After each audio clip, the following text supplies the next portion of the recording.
You've probably seen one of these, a Lego brick. But have you ever wondered how it all started and why it's called Lego? Actually, the name is much older than this plastic brick. Are you curious? Let me tell you how it all began. Many years ago, there was a skilled and hard-working carpenter named Ole Kirk Christensen. Ole was a respected carpenter with his own company, but times were hard, so he didn't have much money and had to dismiss his last worker.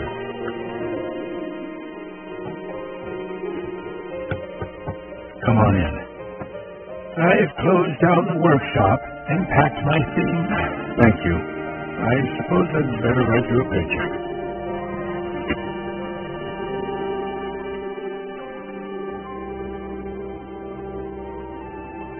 Take care.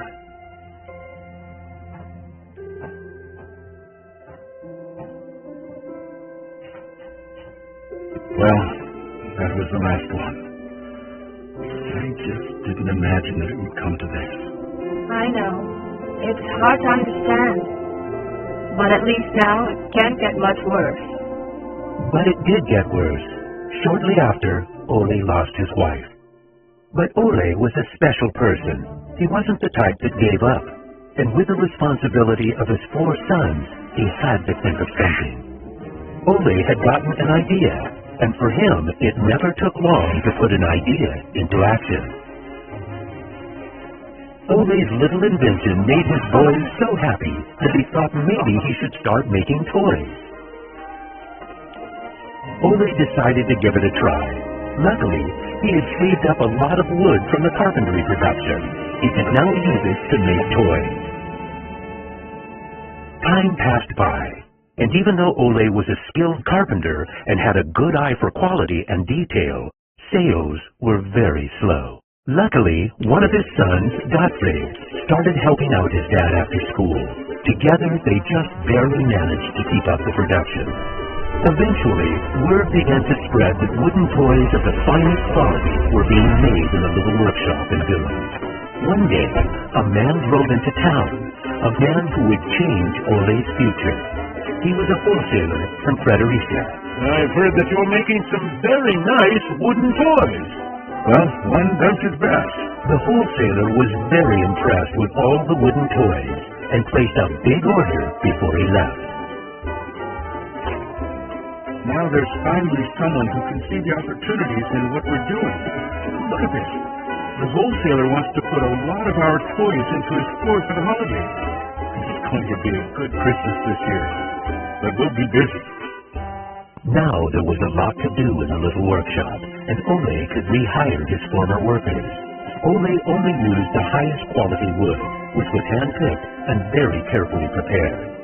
They worked day and night to get the order finished, so the wholesaler could get the toys out in stores before Christmas. Is there something wrong, Dad? I'm afraid that we're in big trouble. In the middle of their work, Ole received a letter saying that the wholesaler had filed for bankruptcy and couldn't buy the toys that he had ordered. What are you going to do? What about Christmas? Now we can't even afford food? I'll do it. What are you going to do, Dad? I'll do it myself. I'll drive around selling the toys. There was no time to lose.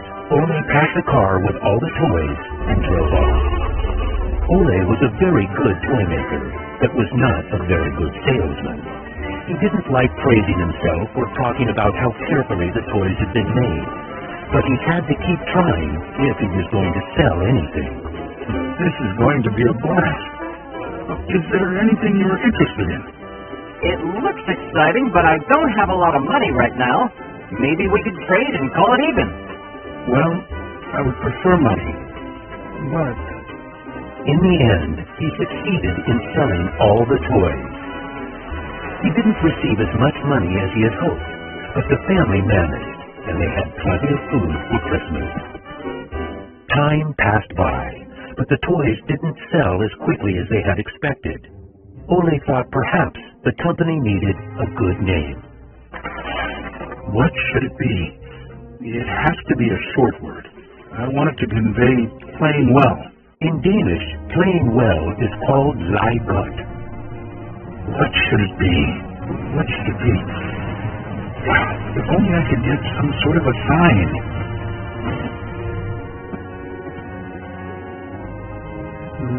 Lego. As you can see, Ole himself ended up finding a very suitable name. But what he didn't know was that in Latin, the word Lego means I put together. The name Lego was well received, and the company slowly started to move forward. We have made 3,000 crowns this year, and we have more orders than usual. Did you say 3,000 crowns? Then you need to see what I've been looking at. Even though Gottfried wasn't comfortable spending money on a milling machine, he could see that it was useful and that the quality of the toys improved. Could you finish the last batch and get it ready for shipping? I will. Dad, I saved a lot of money for the company today. Really? How? I figured we could save money in the lacquer, so I only coated the ducks twice instead of 3 times. What? Unfortunately, Gottfried's idea didn't go over well with Ole. Ole made Gottfried unpack all the ducks himself, give them the last layer of lacquer, and bring them back to the train station. Ole believed in high quality and not cheating his customers. When Gottfried returned, Ole explained that that wasn't the way to create a good brand. This little lesson opened Gottfried's eyes to the fact that every detail matters, and only the best is good enough. In the late 1930s, Lego was making a profit. Even when the Second World War broke out, they tried to make the best out of a difficult time. It seemed nothing could go wrong. But a stormy night in 1942 changed their luck.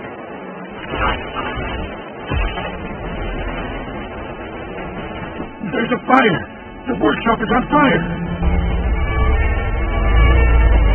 But when the firemen arrived, they were unable to save the workshop. It burned to the ground, and all the drawings and models were destroyed.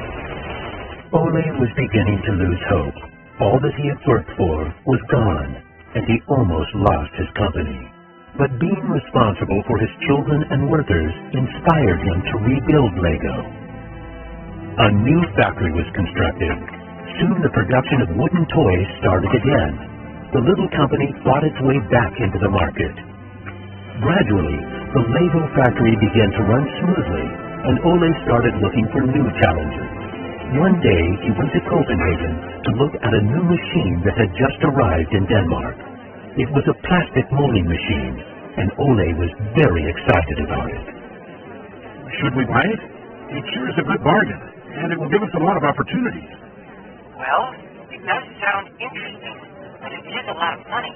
I'll take that as a yes.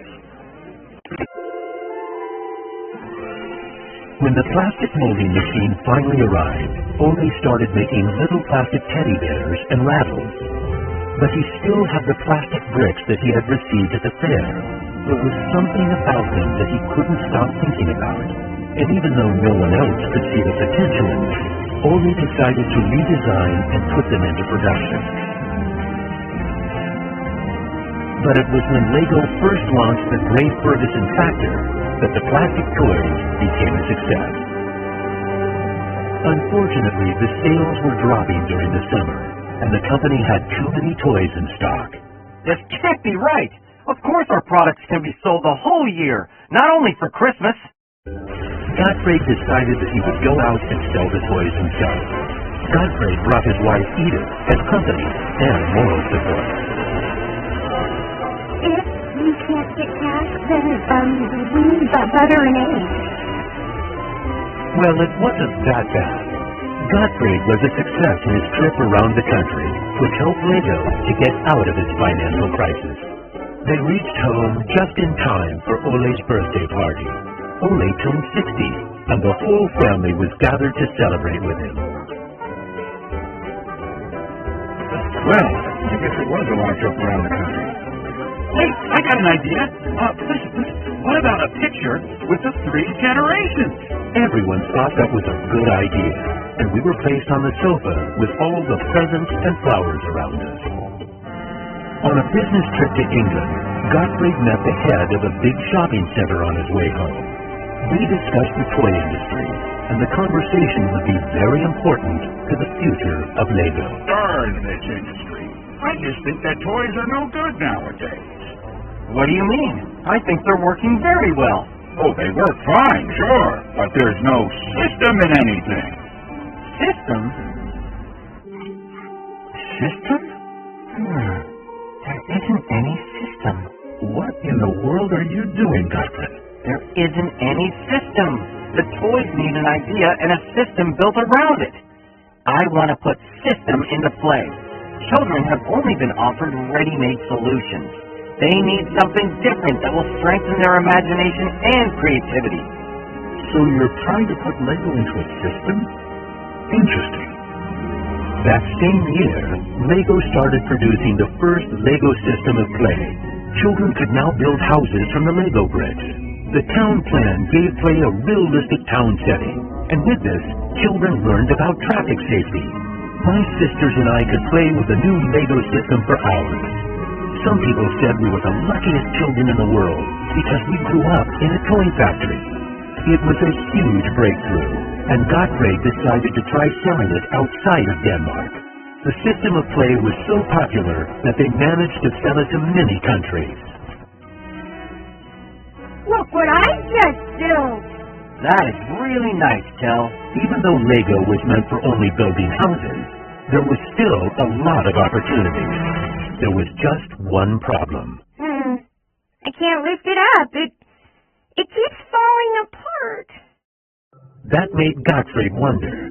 He wanted to find a way to make the Lego bricks stick together, but that was easier said than done. Gottfried noticed that the Lego bricks got a better clutch power with tubes inside. Now it was no longer just bricks, but a whole construction system with endless possibilities. This was groundbreaking for the Lego product. With a child's imagination, Lego could be anything in the world, over and over again. The imagination is the limit. Look, Dad! Now I can build everything! Unfortunately, Ole never got to see how successful the little brick actually became. Gottfried was left on his own, and he had to go through another fire at Lego that destroyed most of the wood production. Just like his father, Gottfried knew that he had to try to get the best out of any situation and never give up. Gottfried took the hard times with his head held high. As sales grew, the company also got bigger. He had to think ahead, and he decided not to resume the production of wooden toys, and to only focus on the Lego system. It turned out to be a great decision. Many new models were built, and Lego got stronger in the toy industry. Sir, which one of these do you think is the best? That one. Even though it got busier at Lego, Gottfried still had bigger plans. Now he wanted to build an airport, so it would be easier to sell his toys to the whole world. Like father, like son. It didn't take long to put his ideas into action.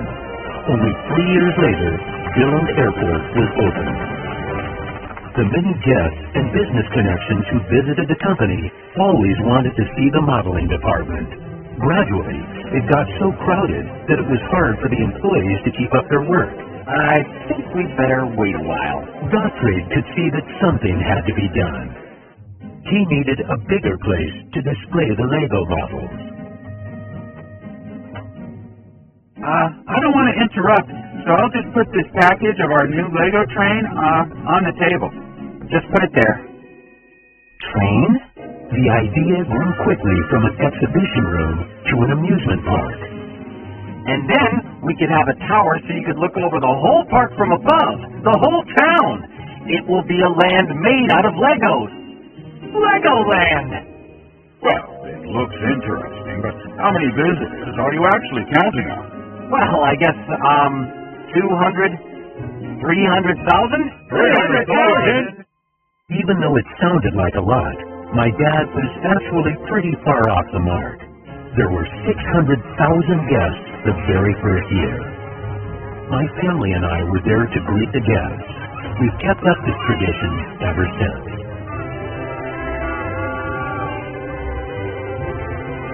Now you know how it all began. Lego wouldn't be what it is today if it hadn't been for my grandfather's sense of quality and search for perfection.